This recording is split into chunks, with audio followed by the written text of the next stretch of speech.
এক লোক ভুল করে একটি মূর্তির সাথে ধাক্কা খায়।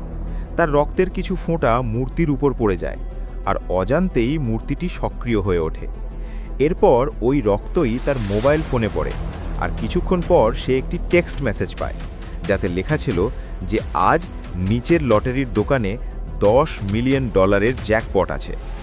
লোকটি নিজের ভাগ্য যাচাই করার সিদ্ধান্ত নেয় এবং দোকানে চলে যায়।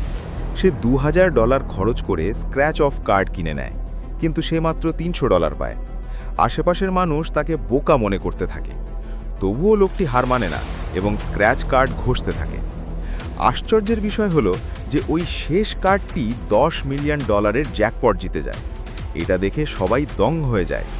পুরস্কার নেওয়ার পর সে আরেকটি টেক্সট মেসেজ পায়, যেখানে একটি ভবিষ্যৎবাণী করা হয়েছিল। সে বলা ঠিকানায় পৌঁছায় এবং একটি দ্রুতগামী গাড়িকে থামিয়ে দেয়। ড্রাইভার রাগে চিৎকার করতে শুরু করে, কিন্তু লোকটি বলে যে সামনে বিপদ আছে এবং সামনে না এগোতে সতর্ক করে। তারা বিশ্বাস করে না।